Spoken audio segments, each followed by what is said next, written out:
Hello, and welcome to Space Engineers. I'm Eric, aka Fat Buddha, and I'm here to talk to you about conveyors. How do they work? I know when I started playing this game, I was not quite uh, positive on how conveyors and the conveyor networks and refineries and assemblers and all those sorts of things were supposed to work. So let's talk about it. When you look at a refinery, it has several ports. Here's one for example, and you can interact with it by pressing I and have access to its inventory. You can observe that it has one on the right side, it has one on the top, it has one on the left side, and has one on the bottom. It's important to note, since you can directly mate conveyor ports to other conveyor ports. And that's great if you wanted some sort of simplified, easy connection. You're just starting off. You can take your cargo container, in this case a small one, 1 by 1 by 1, and place it directly on a refinery's port, matching port to port, and you're good to go. Now what exactly does that do though?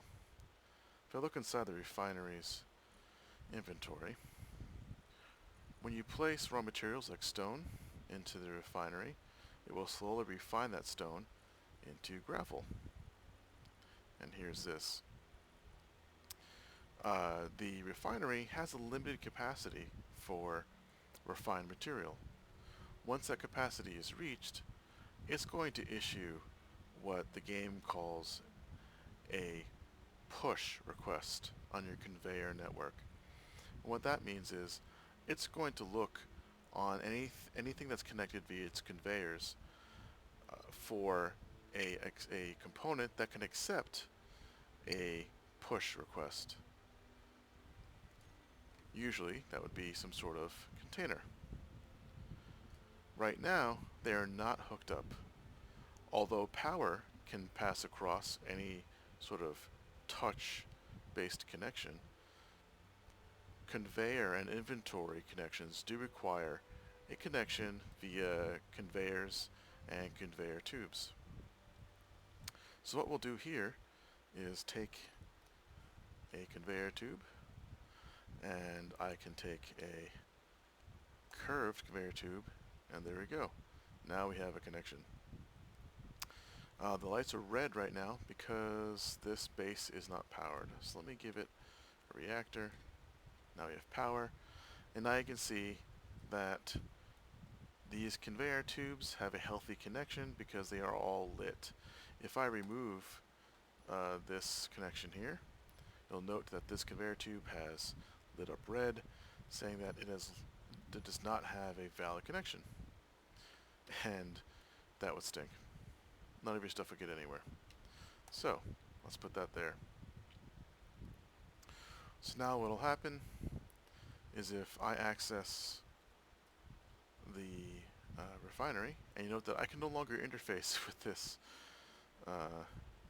conveyor port here. I believe I can still access via the control panel. Access the inventory. So if I drop, let's divide this in half. If I drop some stone into the refinery, you'll note that gets refined, and it's going to sit here. However, I can manually drag, and I can see I can drop it off in on the small cargo container. I can't drop it off in this assembler here, and that's because it is not connected via the network. If I look, there's that assembler there, and it is not connected in any way besides power. So, what if you didn't want to have just this gravel sitting here until your refinery was full? What if, like me, you like to organize your production facilities so everything's nice and neat and tidy? What we can do in that case is the game has given us something called conveyor sorters. And I don't have one in my toolbar, so I'm going to go ahead and search for sorter. And there we are. They come in large and small I mean normal and small varieties, and I'll get to what the difference is between the small and the normal one in just a bit. So now I'm going to get rid of these conveyor tubes, and I'm going to place a conveyor sorter. You'll note that right now what looks like a white V on the side is actually an arrow pointing in the direction in which items can flow through that conveyor sorter. So you'll note that if you look on one side, there is a conveyor port on this side, and if we flip it 180 degrees, you can see there's one on the other side. So unlike a storage container or even a normal conveyor, which has a conveyor port on each side, we only have conveyor ports on opposite sides of the conveyor sorter. So what we can do is, since we don't have a lot of room here, I'm just going to directly mate that conveyor sorter to the refinery, and then I'll go ahead and re-add a curved tube here. And there we go. We can see once more we have a healthy connection.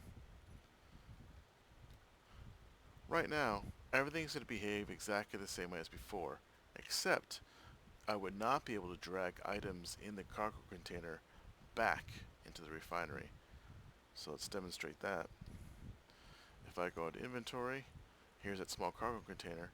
You notice I cannot move them back into the refinery's inventory because that sorter, that unidirectional sorter, is keeping things from flowing back in that direction. What else can the sorter do? The sorter can also do all sorts of wonderful things. The simplest thing it can do is if I turn on drain all, that will make this sorter generate what is referred to as a false pull. Normally, if I had this refinery connected to this assembler, and I told this assembler to build something, it would request from the conveyor network an item, all the items and all the ingredients it needs to create the item that you told it to build. And so any container or refinery that can accept pull requests would volunteer those raw materials to the assembler. A cargo container does not naturally just pull things. However, I can tell this sorter to drain all. So now what will happen is any inventory in the output of the refinery will get drawn in by the sorter and placed into the next available location that can accept inventory. So now, if I access the refineries, which I can't from that sorter, so I'll have to go up here. There we go. And I drop that stone in. You'll notice the stone, every pulse, is automatically removed, sorry, not the stone, the gravel, the refined stone, and placed into the small cargo container. All thanks, and you can see them briefly show up in the conveyor sorter on their way over to the small cargo container. If I go ahead and take that sorter and turn off drain all, you'll see it piles up inside the refinery output. Now you may have noticed also on the sorter I have filters. These filters work in line with the filter mode. You have a blacklist or a whitelist. Now we're not being racist or discriminatory, but in fact we are. A blacklist will take any item I add, any filter I add to the active filters, and it will say those items cannot pass through this sorter. Opposite, if I set it to a whitelist, it will say only the items I add to this filter list can pass through. So if I want to say, okay, only cobalt ingots are allowed through this sorter, and I turn on drain all, well, drain all just modifies behavior separately. But either way, notice that the gravel is not being conveyed over to the small cargo container, even though drain all is turned on, because it's only letting through cobalt ingots. Then if I come through and I add gravel to the whitelist,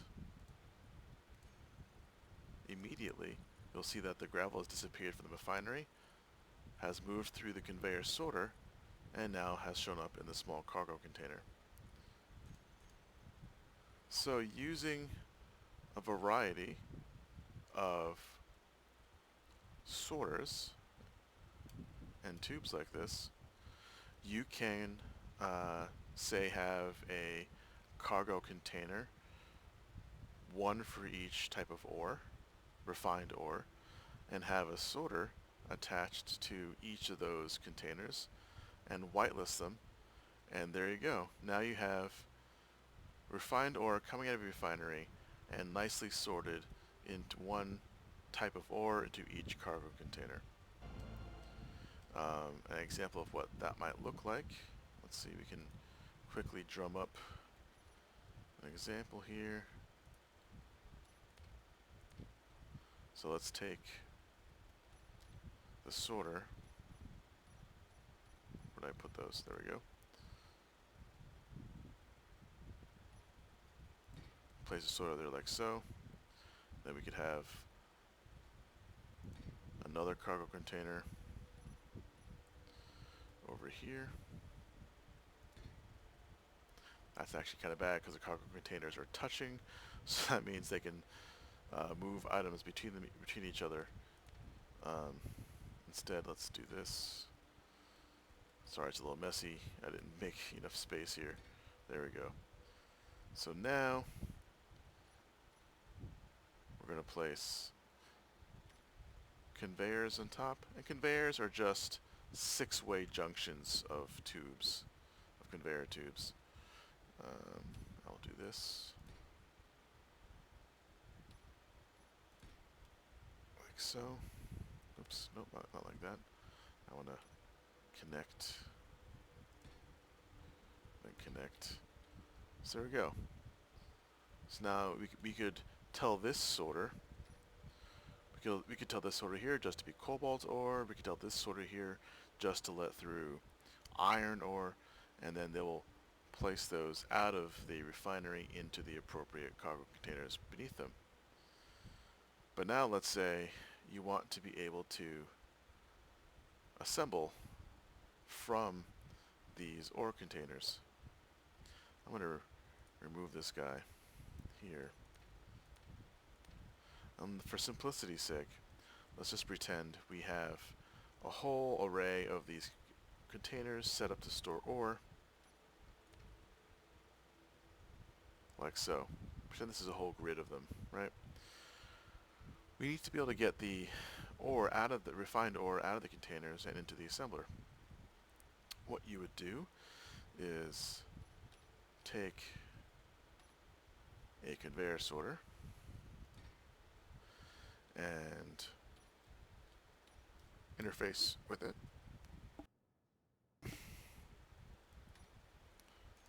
Like so, sorter 5. And you can name this something more meaningful, like iron ingot sorter, right? And you would say whitelist only iron ingots. Now what that's going to do is only allow iron ingots to come out of this cargo container. And that's important if you want to keep things organized. Because what can happen is if you dump off more material, more raw ore to the refinery than it has room for, it will overflow out into your network and enter your conveyor network. It'll possibly even end up elsewhere where you didn't want it. Now note, we're not going to set this sorter up for drain all, because because we don't necessarily want to drain all of our iron ingots out and place them into our assembler. We only want the assembler to request for those ingredients, for those ingots and stuff. So now we'll just go ahead and hook up into our assembler.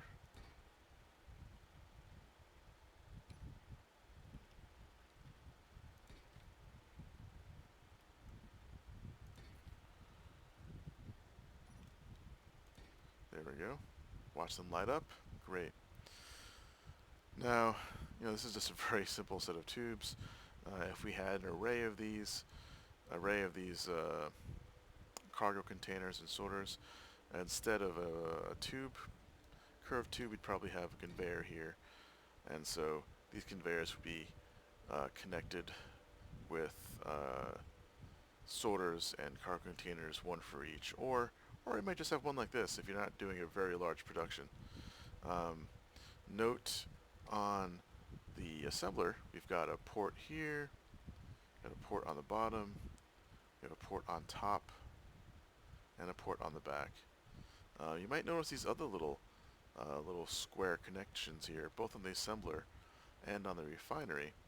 And those are module ports. And those are so you can add upgrade modules like efficiency modules and stuff like that. Well, that's a different topic. So now, what would happen is if I built something that required gravel, in this case, or iron, since this is only letting iron through, and we would in that case make this sorter only drain iron ingots into this cargo container.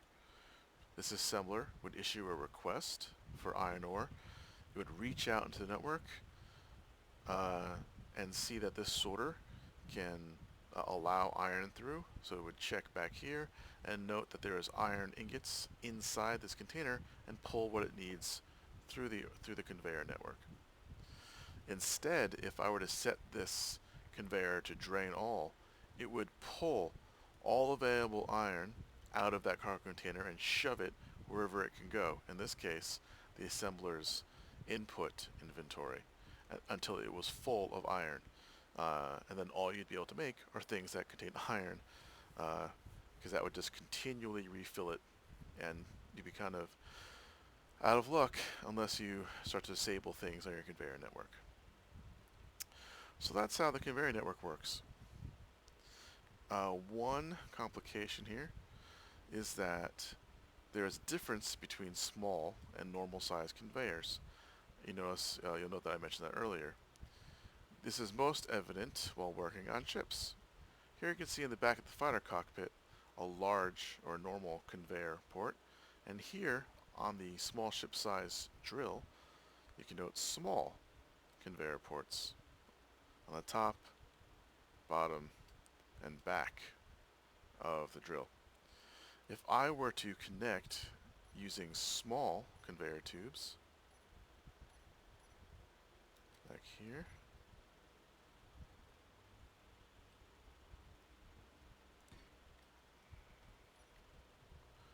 this,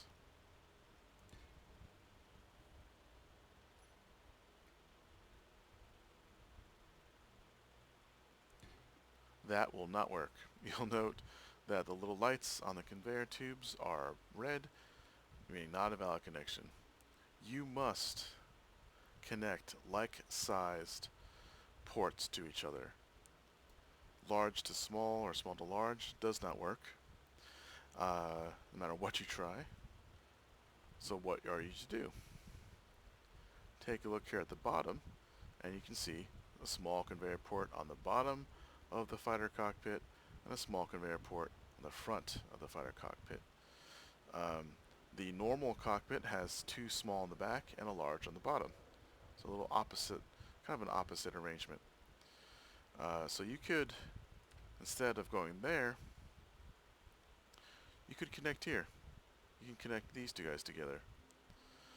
And I'll show you some of the flexibility in the conveyor network. Instead of using tubes, I'll just build 4 conveyors, and now they are connected.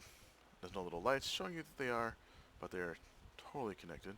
If I access the inventory in the back of the cockpit, you can see I can see the drill, um, and that didn't work. Why won't that work? Um, oh, conveyor networks require power, and that's important. So the ship has no power, therefore that won't work. If I give it a little power, there we go. Not a great ship design, but that'll do for now. Access inventory. Here we go. I can drop stone into the drill inventory and back. Nice and easy. And you'll note that I can place that through a large inventory hole conveyor port, and it'll still go through the cockpit into the small conveyors and into the drill. Nice and easy. Alternatively, instead of doing that, I could have used, say, a medium cargo container, which has both small and large ports. So I could have placed that there like that and connected to that small port there from the drill. Another important thing to note is the small conveyor ports do have a limit of what can pass through. Mainly, for all intents and purposes, it was just ore. Ore can pass through small conveyor ports. Um, I could tell you what other things that might pass through, but you'd have to look it up. Maybe oxygen, things like that, can all pass through small ports. Anything else requires a large conveyor port. So there you go. That's a little overview on how conveyors work. It's all about different components in your network issuing pulls and push requests for materials, and the sorters either having a drain all turned on, creating a false pull, and the filters, whether you have a blacklist saying anything can pass through except for these items, or a whitelist saying only these items can pass through. And that's the key to making your conveyor stuff works. So there we go. That's Space Engineers, Conveyor Networks, and this has been Eric, aka Fat Buddha. Thanks a lot.